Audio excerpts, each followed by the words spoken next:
तो इस फिगर में हम स्टडी कर रहे हैं अबाउट ऑस्मोसिस का प्रोसेस। तो ऑस्मोसिस समझने से पहले हम ये जान लेते हैं कि व्हाट इज़ डिफ्यूजन। तो डिफ्यूजन क्या होता है? Diffusion is the net flow of substances from region of higher concentration to region of lower concentration.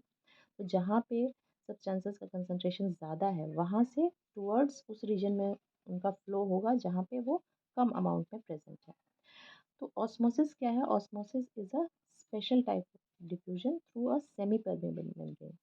Semi permeable या differentially permeable membrane.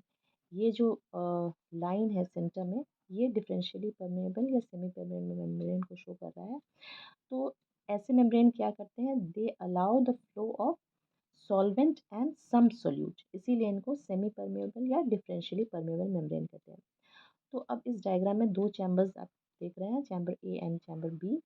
Chamber A में क्या है? ये जो रेड सर्कल्स दिखाई दे रहे हैं, these are solute molecules.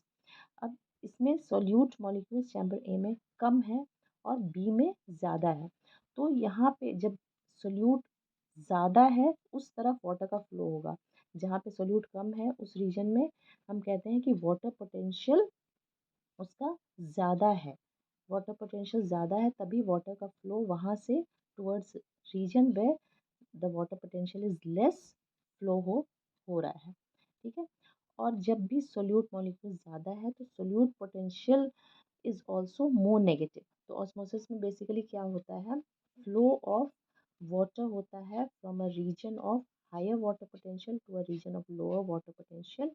And ये भी कह सकते हैं यहाँ पे फ्लो ये भी हो रहा है from a region of less negative solute potential to a region of more negative solute potential. और ये फ्लो तब तक होता रहता है जब तक दोनों चैम्बर्स में इक्विलिब्रियम स्टेट तैयार या इक्विलिब्रियम स्टेट अचीव नहीं हो पाता है। ठीक है। तो ये है प्रोसेस ऑस्मोसिस का। तो चैनल पे बने रहिए for more such useful videos and for NEET test series and also for engineering entrance test series and Olympiad test series, please log into learn.bigacademy.com. Thank you so much for watching.